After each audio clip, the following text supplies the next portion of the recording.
Yeah, going into this, there were a lot of emotions. I really tried to shut them all out.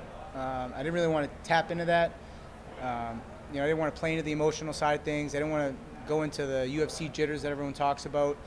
I really just wanted to kind of stay level-headed. I listened to my teammates who've been here and have made that walk before. Try to take the 3 deep breaths beforehand, soak it in. I knew I was coming in first, so I kind of wanted to let all that emotional stuff play out and just settle in. And I felt like we did that. Sure. I guess just talk us through the decision. Like, were you ever at all worried? It was a very one-sided fight from most people's point of view. Yeah, the first round was a little bit of feeling out, taking it on 2 weeks' notice. I wanted to make sure I had some stuff left in the tank in the third, so if it went that far. And I just listened to my coaches, man. I'm very coachable, and that's what got me here. I didn't want to change that up. They're saying a lot of footwork, so we were just feeling out a lot in the beginning. And as we went into the second round, I felt like I opened up a little bit more in the third, and took a couple extra shots in some of those areas. But for the most part, felt like I could take what he was throwing. So I started sitting in the pocket a little bit more. But in the debut, I didn't really want to open up, take too many chances, especially since I felt like we were edging them out in the first and second. You said you didn't want to take too many chances there. So is there more to come from you? Do you think you're going to be a bit looser in the next fight? Yeah, I definitely got a lot more to put out there. I definitely held back a little bit for debut purposes and just trying to solidify the win, as well as the 2-week camp, and really making sure. I know he's a durable kid, tough kid, ranked, so I did want to make sure that I didn't get too cocky or anything, leave my hands low, take any crazy shots, because he can capitalize, What kind of shape were you in when you took the fight? Did you have to put a lot of weight? Probably the worst shape in the last 10 months, to be honest. I just got back from cornering my teammate Rob Font in Vegas 8 days in a row. Came back. Weight was good. I was surprised about that. We're working with perfecting athletes now. They got me walking 10 pounds lighter than I normally do. So that was a blessing in itself, that when I did get this opportunity that I was waiting for my whole life, I was worried about making short notice weight, and it wasn't an issue this time. I actually came in the day before weigh-ins and cut less than I did my last fight. So weight was good. I just didn't know where my cardio stood, and that's why we were kind of doing a lot of footwork, picking our battle, and I reserved enough to get the decision, man. Very, very happy with everything that went down tonight. You've been in the sport for a long time. You finally get the call, with it being on 2 weeks' notice. How do you balance those emotions? Like, was there a part of you that said, you know what, I'm not going to take this because you've been waiting for so long? Well, not in that sense. It was more like a holy shit. The phone call came in. Am I ready? All these doubts. You fill with fears and doubts. To get that phone call, to take it, I noticed that I shine best when I put my back against the wall and fight my way out of these situations that we get ourselves in. You learn a lot about yourself in these opportunities. And like I was saying, opportunity waits for no one. If I didn't step up and take this shot, who knows when I get another one? And then I'm not trying to live with the regret. I'm very happy that I listened to my coaches, my management, Tyson Chartier.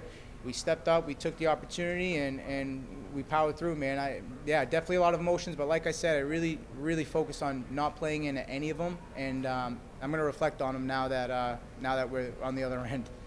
Are you still a promoter? Do you still have your own promotion? Yes, sir. It's very fulfilling. I love providing a stage for local guys to get this opportunity that I got, to get to the next level. I love building guys to that opportunity, and currently I have my next show September. So the week before I went for Rob's fight, I actually had an event. So I didn't really get too much training preparing. It's just like a fight, but I had a show in July, and then I went right into Rob Font's fight camp, 8 days in Vegas. So those 2 weeks were tough before I took the 2-week fight, but we came in and we just worked hard and powered through. As Coach Mark Delagrati says, the only way out is through. How does your experience as a promoter change how you approach your career as a fighter? I think they go hand in hand. As far as I haven't really settled in on it completely yet, but I know that they benefit from each other. When I promote, I'm in the gyms training. I'm dropping off tickets still to the fighters that are selling tickets to make their money, grinding. And when I'm dropping off those tickets, I'm training with them. I'm making a session out of it.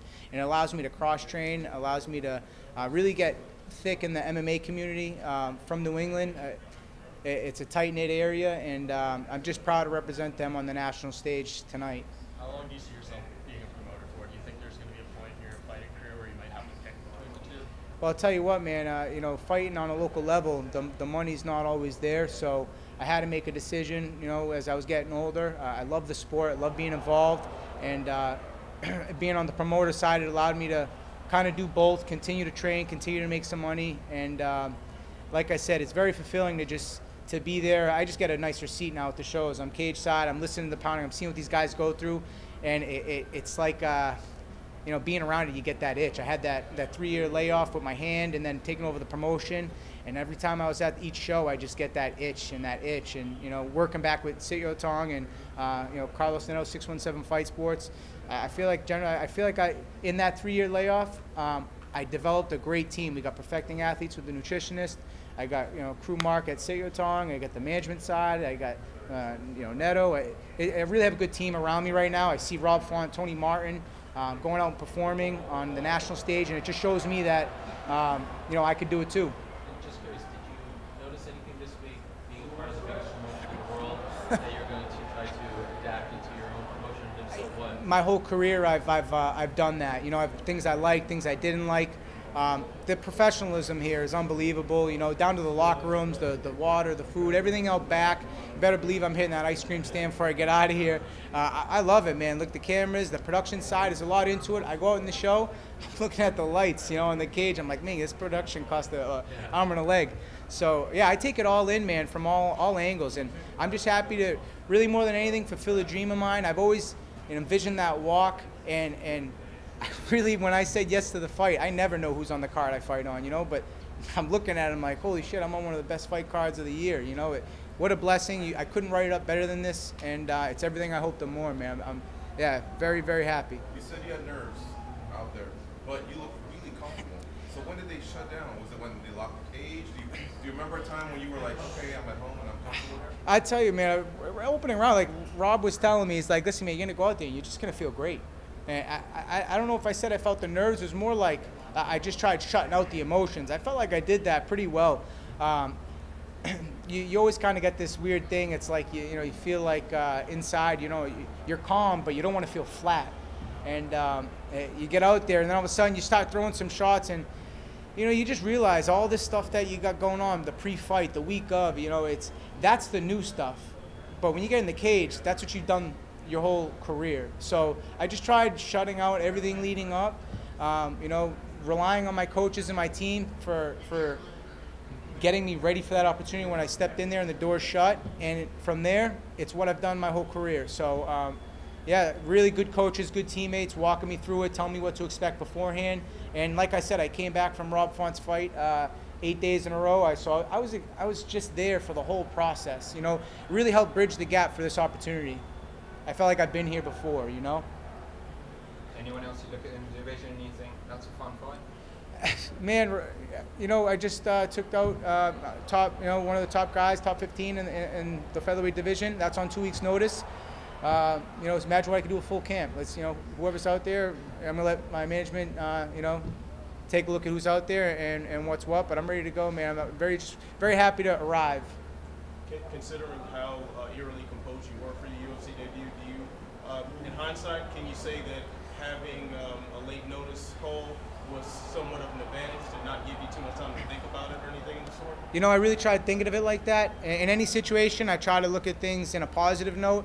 There's definitely a lot of pros to it. With the weight being where it's at, you know, the weight cut wasn't too much. I didn't go through a hard camp, didn't beat the hell out of myself in training. It was a lot of mitt work, a lot of sharpening up, a lot of road work. You know, just kind of dotting the I's, crossing the T's, and not forgetting that I've done this my whole life. You know what I mean? And that's the big thing, not overthinking it, and just coming out and making the best of every opportunity that's in front of you. No matter how big, you know, you step up and make the best of it, and that's what we did, man. You know. Yeah, so definitely some pros on the short notice camp. I wouldn't recommend it for all the fights, but I took a lot away from it this time. Thanks, guys. Thank you all. Appreciate it.